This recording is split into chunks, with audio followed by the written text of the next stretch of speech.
Assalamualaikum warahmatullahi wabarakatuh. Perkenalkan, nama saya Stani Nur Salam dengan NIM 1012404. Di sini saya akan mempresentasikan ulang hasil dari PPT saya tentang hukum perusahaan. Jadi, apa sih itu hukum perusahaan? Hukum perusahaan adalah cabang dari hukum bisnis yang mengatur segala hal berkaitan dengan pendirian, pengelolaan, hingga pembubaran suatu perusahaan. Intinya, hukum perusahaan menjadi aturan main agar kegiatan usaha berjalan dengan tertib, adil, dan sesuai dengan ketentuan yang berlaku. Hukum perusahaan juga menjadi pihak ketiga yang menyelesaikan sengketa, mengatur hubungan hukum, memberikan kepastian hukum, serta melindungi para pihak yang terlibat dalam hukum perusahaan. Nah, sekarang kita akan bahas beberapa lembaga yang berkaitan langsung dengan hukum perusahaan. Pertama, kita akan bahas tentang lembaga-lembaga yang berdiri secara profit. Maksud dari berdiri secara profit di sini adalah tujuan pembangunan untuk berdirinya untuk mendapatkan keuntungan dari hasil kinerjanya. Yang pertama adalah perusahaan dagang.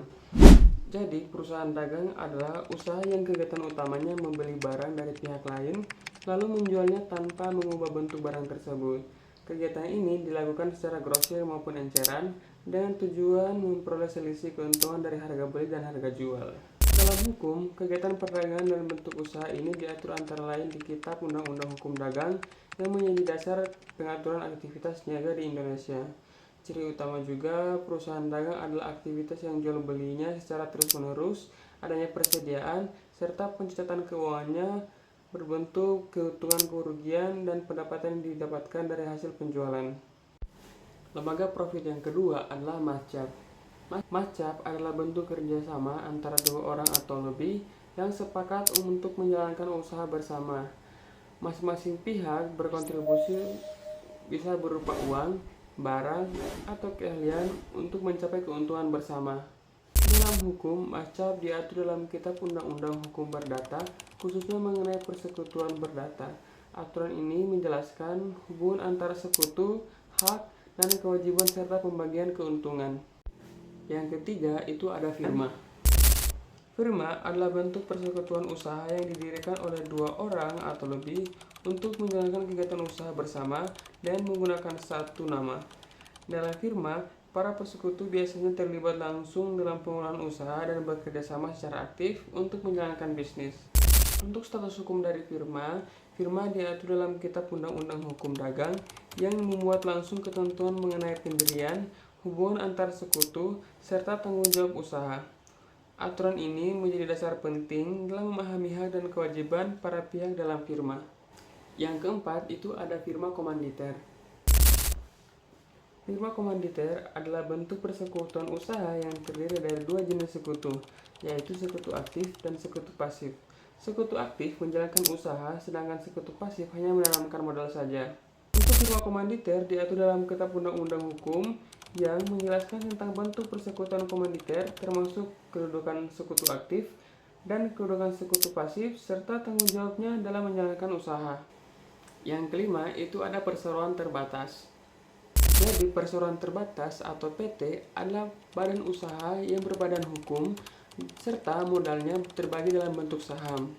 PT memiliki status sebagai subjek hukum yang terpisah dari pemiliknya atau pemegang saham, sehingga dapat dimiliki hak dan kewajiban sendiri. PT diatur dalam Undang-Undang Nomor 40 Tahun 2007 tentang perseroan terbatas, yang mengatur tentang pendirian, struktur organisasi, hingga tanggung jawab dalam menjalankan perusahaan. Yang terakhir itu adalah koperasi. Koperasi adalah badan usaha yang didirikan oleh orang-orang atau badan hukum dengan prinsip kebersamaan dan kekeluargaan. Koperasi beranggotakan individu yang sekaligus menjadi pemilik dan pengguna jasa koperasi tersebut.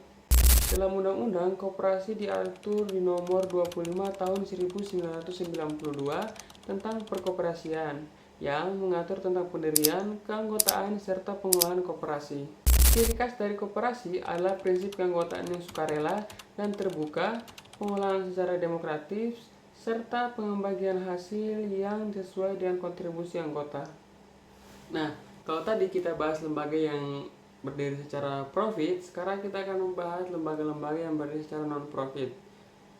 Maksud dari lembaga yang berdiri secara non-profit adalah lembaga yang didirikan untuk menjalankan misi sosial kemanusiaan, atau pelayanan publik, bukan untuk mencari keuntungan materi bagi pemiliknya. Jadi, seluruh pendapatan yang diperoleh akan diinvestasikan kembali guna mendukung operasional dan kelangsungan misi organisasi tersebut. Untuk lembaga non-profit di sini kita ada dua. Yang pertama adalah yayasan. Yayasan adalah badan hukum yang didirikan untuk tujuan sosial, keagamaan, atau kemanusiaan. Berbeda dengan perusahaan dagang, yayasan tidak memiliki anggota, melainkan dikelola oleh pengurus untuk menjalankan tujuan yang telah ditetapkan. Yayasan di Indonesia diatur secara khusus dalam Undang-Undang Nomor 16 Tahun 2001 tentang yayasan, yang telah diubah dengan Undang-Undang Nomor 28 Tahun 2004. Aturan ini menjelaskan pendirian, pengolahan, hingga tanggung jawab yayasan sebagai badan hukum. Ciri khas dari yayasan memiliki kekayaan yang dipisahkan dari pendirinya, tidak memiliki anggota, serta organ seperti pembina. Nah, yang terakhir dari lembaga non-profit yaitu adalah perkumpulan. Perkumpulan dalam konteks hukum perusahaan adalah suatu organisasi yang didirikan oleh sekelompok orang yang memiliki tujuan bersama, tetapi tidak berorientasi pada keuntungan atau non-profit. Hal ini membedakan dari perusahaan pada umumnya. Intinya, perkumpulan adalah cara orang-orang bekerja secara teratur untuk mencapai tujuan yang sama tanpa fokus utama pada keuntungan uang. Statusnya dalam hukum, perkumpulan bisa berbadan hukum atau tidak. Jika berbadan hukum, perkumpulan diakui negara dan bisa bertindak sendiri secara hukum. Perkumpulan juga berfungsi sebagai wadah untuk bekerja sama, menyalurkan aspirasi, serta mengembangkan minat atau kegiatan tertentu dalam masyarakat.